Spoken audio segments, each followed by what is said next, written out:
আমি এমন একটি বিষয়ের উপর আজকে ভিডিও করতে চলেছি যা সত্যি আপনাদের হৃদয় ছুঁয়ে যাবে, এবং এটা যদি আপনারা মন দিয়ে শোনেন, হতে পারে এখান থেকেই আপনাদের সমস্যার সমাধান পেতে পারে। বিষয়টি হলো আনহেলদি আর তার সমস্যা সমাধান। আজকের দিনে সময়ের আগে লোক মারা যাচ্ছে, সময়ের আগে লোক বুড়ো হচ্ছে, এবং সময়ের আগে লোকের নানা রোগ সৃষ্টি হচ্ছে।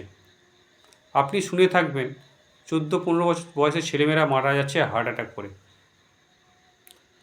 আপনি দেখে থাকবেন, শুনেও থাকবেন, দেখেও থাকবেন 90% শিশুদের আজকে চোখের সমস্যা। জন্মানোর পর থেকে আজকে তাদের চোখে চশমা লাগাতে হচ্ছে। তো আমাদের সারা পৃথিবীতে 90% রোগের কারণ হচ্ছে ল্যাক নিউট্রিশন কাজ ডিজিজ, অর্থাৎ 90% রোগের সৃষ্টি হলো নিউট্রিশন ঘাটতি, তার ফলে আমাদের নানা রকম রোগের সৃষ্টি। এটা আমি বলছি না, এটা ডক্টর অ্যান্ড সায়েন্টিস্ট বলছেন। তো মানুষের এই শরীর যে তৈরি হয় সবথেকে ছোটো কোষিকার সেল থেকে হয় টিস্যু, টিস্যু থেকে অর্গান, অর্গান থেকে সিস্টেম, সিস্টেম থেকে হয় বডি। অর্থাৎ মানব দেহের শরীর হচ্ছে একটি সেল। আর এই সেলকে ভালো রাখতে গেলে, সুস্থ রাখতে গেলে, সেলকে হেলদি রাখতে গেলে আপনাকে চাই প্রপার ভালো খাবার, প্রপার ভালো অক্সিজেন, প্রপারলি ভালো জল। আজকে কি এটা ভালো আছে? আর আমরা যদি এটা ঠিকঠাক দিতে পারছি, তাহলে আমাদের মেটাবলিজম সিস্টেম ঠিক থাকবে, আমাদের ইমিউনিটি পাওয়ার বাড়বে, আমাদের কাজের শক্তি বাড়বে, আমাদের বডিতে শক্তি বাড়বে, যে কোনো ধরনের কাজ আমরা করতে পারবো। তো আজকে আমরা যে সমস্ত খাবার খাচ্ছি তার সময়ের আগে আমাদের মার্কেটে আনা হচ্ছে, আমাদেরকে খাওয়ানো হচ্ছে, আমরা সেটা খাচ্ছি। কেন এখন সব কিছু কৃত্রিমভাবে রাসায়নিক সার, প্রিজারভেটিভ, কেমিক্যাল, মেডিসিন দিয়ে তৈরি হচ্ছে। আজকে যে কোনো ধরনের ফসল, যে কোনো ধরনেরই আপনি খান, সবজি খেতে, সবজি বা ফ্রুটস খান না কেন, সবের মধ্যেই কিন্তু আজকে এই প্রবলেমটা বা এই প্রসেসটা এসে গেছে। আজকে আমরা বীজ খেলে ডাইরেক্ট মারা যাব, কিন্তু যখন আমরা কোনো ফসলের মাধ্যমে খাচ্ছি, সেটা তো ইনডাইরেক্টলি আমরা বীজই খাচ্ছি না।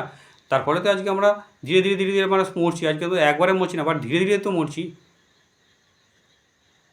যেটা 50 বছর আগে ছিল না, তখন কিন্তু প্রাকৃতিকভাবে, জৈবভাবে চাষটা হতো, যার ফলে কিন্তু আজ মানে আগের দিনে 10% লোকের প্রবলেম ছিল, 90% লোকের কিন্তু নিউট্রিশনের ঘাটতির প্রবলেম ছিল না।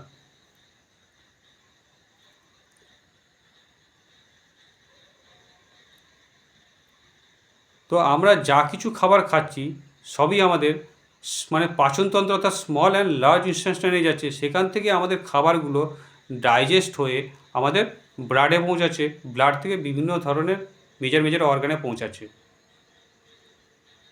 তো আজকে আমরা এই সমস্ত খাবার খাওয়ার জন্য আমাদের ইমপ্রপার ডাইজেস্ট হচ্ছে, অর্থাৎ ডাইজেস্ট ঠিকঠাক হচ্ছে না। তার ফলে কী হচ্ছে, আমাদের ব্লাডের মধ্যে নিউট্রিশনগুলো পৌঁছাতে পারছে না। আজকে আমরা যে সমস্ত খাবার খাচ্ছি, খাবারের মধ্যে আজকে 30 থেকে 40% আজকে নিউট্রিশন গুণ আছে, বাকি 60 থেকে 70% আজকে কেমিক্যালস, অর্থাৎ বিষ এসে গেছে।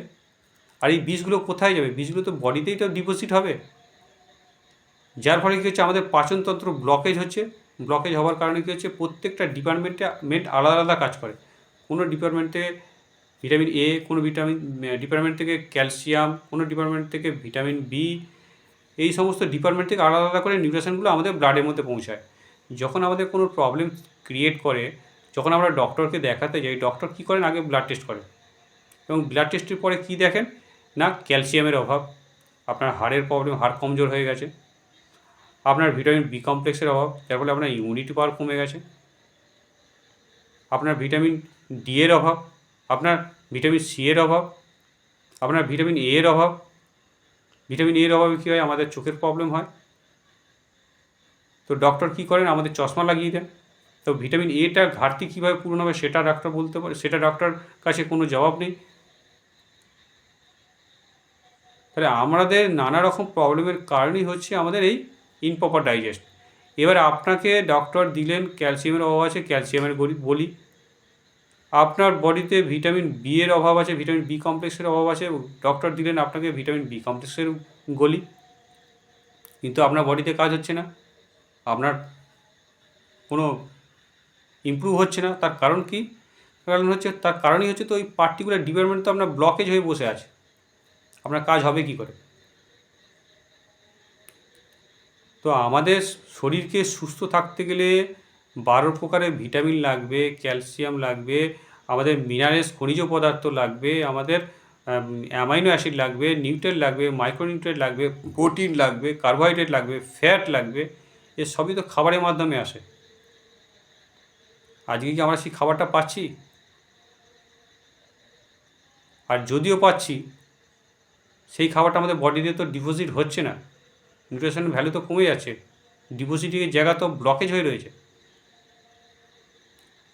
আপনার বাড়িতে তো 2 চাকা গাড়ি আছে, সেই গাড়িটাকে তো আপনি টাইমলি ইঞ্জিন অয়েল অর্থাৎ সার্ভিস করাচ্ছেন, ইঞ্জিন অয়েল চেঞ্জ করছেন এবং ভালো জায়গা থেকে আপনি তেল ঢালছেন, পেট্রোল ঢালছেন। তার ফলে আপনার গাড়ি ভালোভাবে ছুটছে বা গাড়ি দৌড়াচ্ছে, গাড়ি সার্ভিস ভালো দিচ্ছে। তো সিমিলারলি আমাদের মানুষেরও তো বডিটা হচ্ছে একটা গাড়ি। এই গাড়িটাকে যদি আমি সার্ভিস না করাতে পারছি, তাহলে গাড়িটা তো ধীরে ধীরে কমজোর হয়ে যাবে, বুড়ো হয়ে যাবে। আর সেটাই হচ্ছে। তার ফলে মানুষ সময়ের আগে লোক মারা যাচ্ছে, সময়ের আগে লোক বুড়ো হয়ে যাচ্ছে। তো যদি আপনি চাইছেন আপনার এই গাড়িটা, এই অমূল্য গাড়িটা সুস্থ রাখতে, সার্ভিস করতে, তাহলে অবশ্যই করে তার সলিউশন বা তার রাস্তা আছে। একটা কথা ধ্যান রাখবেন, একটা কথা মাথায় রাখবেন, মানুষের এই গাড়িটার জন্য, মানুষের এই পেয়ার পাসের জন্য কিন্তু কোনো আলাদা করে শোরুম করা নেই বা কোনো শপ করা নেই যেখান থেকে আপনি হার্ট, কিডনি, লিভার আপনি কিনে নিয়ে এসে লাগিয়ে দেবেন। মানুষের 5টা অর্গানের মধ্যে যে কোনো একটা অর্গান, মেজর অর্গান যদি ড্যামেজ হয়ে যায়, তাহলে কিন্তু মানুষ ডেথ হয়ে যাবে। যদি আপনার হার্ট ড্যামেজ হয়ে যায়, আপনি ডেথ। যদি আপনার ব্রেন হয়ে যায়, ড্যামেজ হয়ে যায়, আপনি ডেথ। যদি আপনার কিডনি ড্যামেজ হয়ে যায়, আপনি ডেথ। যদি আপনার লাংস ড্যামেজ হয়ে যায়, আপনি ডেথ।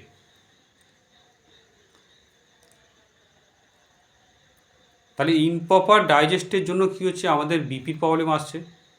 আজকে 90% লোকের আজকে গ্যাসের প্রবলেম, এবং যাদেরই গ্যাসের প্রবলেম, ইমপ্রপার ডাইজেস্ট, তাদের কিন্তু আজকে কোষ্ঠকাঠিন্যের প্রবলেম। 80% লোকের আজকে বিপি অর্থাৎ ব্লাড প্রেশারের প্রবলেম আছে, কোলেস্ট্রল লেভেল তাদের প্রবলেম আছে। 80% লোকের আজকে ডায়াবেটিস প্রবলেম আছে। তো এই সমস্ত প্রবলেমগুলো আপনার এলো কোথা থেকে, কীভাবে সৃষ্টি হলো? আপনার ইমপ্রপার ডাইজেস্ট অর্থাৎ টক্সিন ভরে গেছে। আপনি সেই টক্সিনটাকে যদি ক্লিয়ার করতে না পারছেন বা ক্লিয়ার করার দিকে যদি আপনি মাথা না লাগাচ্ছেন, তাহলে কিন্তু আপনি রেকর্ডিং খুলে দেবেন আপনি বিভিন্ন ধরনের ডাক্তারের চেক আপ করানোর জন্য, চিকিৎসা করার জন্য। একবার আপনি হার্ট স্পেশালিস্টের কাছে যাবেন, একবার আপনি আর্থারাইটিস প্রবলেমের জন্য যাবেন। 80% লোকের আজকে আর্থারাইটিস প্রবলেম, ছোটো ছোটো বাচ্চাদের আজকে আর্থারাইটিস প্রবলেম এসে গেছে, স্পাইনাল কর্ডে আজকে আর্থারাইটিস প্রবলেম এসে গেছে। তো আপনি অর্থো স্পেশালিস্ট, আপনি ডক্টরকে দেখাতে যাবেন, সেখানে আপনার 500,000 টাকা ভিজিট। আপনি হার্টের জন্য আলাদা করে ডক্টর দেখাবেন, সেখানে 500,000 টাকা ভিজিট। আপনার মেডিসিন ডক্টরকে দেখাতে যাবেন, আপনার ডায়াবেটিস প্রবলেম, সেখানে আপনার 500 টাকা ভিজিট। আপনি আই স্পেশালিস্টকে দেখাতে যাবেন, সেখানে 500 টাকা ভিজিট। তো প্রবলেমটা হলো কোথা থেকে? আমি যদি সেই রোগের জারটাকে, রোগের কারণটাকে যদি আমি ক্লিয়ার করতে পারি, তাহলে আপনার এই প্রবলেমগুলো সলভ হতে পারে। আর যদি আপনি চাইছেন এই প্রবলেম সলভ নিতে, আমি শুরুতেই বলেছিলাম, হতে পারে এখান থেকে আপনি আপনার প্রবলেমের সমাধান পেতে পারেন। এই সমাধানটাই হচ্ছে এটা, যে আপনি যদি এত কিছু ধরনের প্রবলেম যদি আপনার এসে গিয়েছে, সমাধান আপনার জন্য। আর যদি আপনি চাইছেন আপনি সুস্থ আছেন, সুস্থ থাকতে, তাহলেও সমাধানটা আপনার জন্য। তো আমরা যদি এই গাড়িটাকে ডে বাই ডে যদি আমরা সার্ভিস করাতে পারছি, পরিষ্কার করতে পারছি, তাহলে কিন্তু আপনার কিন্তু এই ধরনের প্রবলেমগুলো আসবে না। আপনি সময়ের আগে মারা যাবেন না, আপনি সময়ের আগে বুড়ো হবেন না, আপনার সময়ের আগে নানা ধরনের রোগ হবে না। এখন আপনারা দেখেছেন বা দেখছেন, মেয়েদের ছেলেদের মতো গোঁফ হয়ে যাচ্ছে, ছেলেদের মেয়েদের মতো বডি স্ট্রাকচার হয়ে যাচ্ছে, ছেলেদের গোঁফদাড়ি বেরাচ্ছে না। তো সবের কারণই হচ্ছে আমাদের এই নিউট্রিশনের ঘাটতি, ল্যাক নিউট্রিশন। ভালো খাবার না পাওয়ার জন্য আজকে নানা ধরনের প্রবলেম আসছে।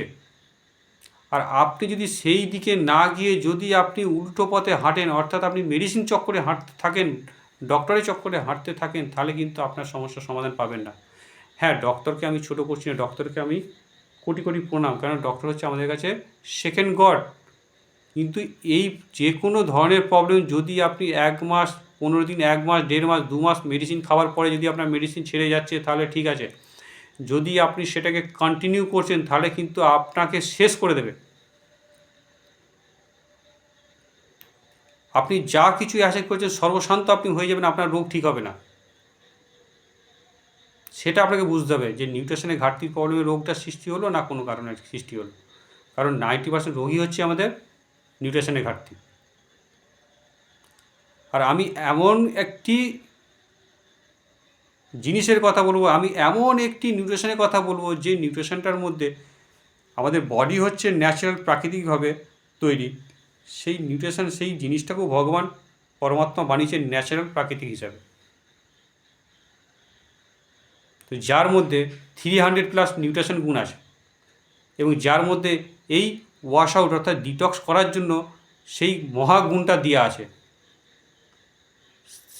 তেমন একটি নিউট্রিশন আছে, যদি আপনারা খোঁজ করেন অবশ্যই করে আপনারা পেতে পারেন। আর যদি আপনারা জানতে চান আমার থেকে তো অবশ্যই করে আমার কমেন্ট বক্সে যে একটা কমেন্ট করবেন, আমি আপনাদের হেল্প করব সেই খাবারটা কি বা সেই নিউট্রিশনটা কি।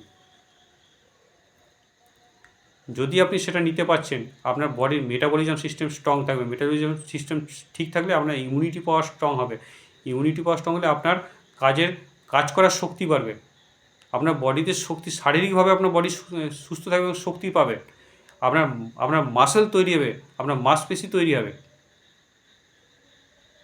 তো বহু ধরনের গুণ আছে এই নিউট্রিশনটার মধ্যে এবং সেটা ন্যাচারাল এবং অর্গানিক, যা একদিনে 0 বছরে বা একদিনের বাচ্চা থেকে নিয়ে 100 বছর ছেলে বা মহিলা প্রত্যেকেই এই নিউট্রিশনটা নিতে পারবে, যার কোনো ধরনের সাইড এফেক্ট নেই, ক্ষতি নেই, তার ওয়ার্ল্ড অ্যাপ্রুভাল আপনি পেয়ে যাবেন।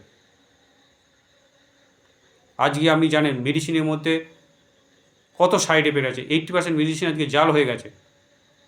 আপনি যে মেডিসিনটা নিচ্ছেন, আপনার 40 বছর বয়স, আপনি যদি ডক্টরকে বলেন এই মেডিসিনটা কি আমি আপনার 10 বছরের বয়সে বাচ্চাটাকে বা নাতিটাকে খাওয়াতে পারবো, ডক্টর বলবে না। আপনার 40 বছর বয়সও যদি হয়ে থাকে অন্য কোনো ব্যক্তি, তারও যদি কোনো সমস্যা না থাকে, তাকেও আপনি এটা খাওয়াতে পারবেন না, ডক্টরকে জিজ্ঞেস করবেন, বলবে না খাওয়ানো যাবে না। আর আমি আপনাকে এমন কিছু নিউট্রিশনের কথা বলছি যেটা আপনার একদিনের বাচ্চা থেকে নিয়ে 100 বছর সকলে খেতে পারবে। কারণ মানুষের বডি হচ্ছে সেম, মানুষ হচ্ছে ন্যাচারাল, এই নিউট্রিশন হলো ন্যাচারাল। যদি পারছেন নিজেকে সুস্থ রাখতে, নিজেকে কেয়ার করতে, অবশ্যই করে কিন্তু এটা দেখুন, এটা নিয়ে আপনি ভাবুন। সো ফ্রেন্ডস, অনেক কিছু বলে দিলাম। তো সকলে ভালো থাকবেন, সুস্থ থাকবেন এবং নিজের হেলথের প্রতি কেয়ার করবেন। কারণ পৃথিবীতে কেউ যদি ভালো যদি বাসে না, লাভ যদি করে না, সে নিজেকে সবথেকে বেশি লাভ করে, নিজেকে সবথেকে বেশি ভালোবাসে, নিজের থেকে সে কাউকে ভালোবাসে না। তো নিজেকে ভালোবাসুন, নিজেকে সুস্থ রাখুন অ্যান্ড নিজের প্রতি কেয়ার করুন আর নিজের হেলথের প্রতি इन्वेस्टमेंट করুন। কথায় আছে দুনিয়া में सबसे बड़ी इन्वेस्टमेंट जो होती है वो है हेल्थ इन्वेस्टमेंट।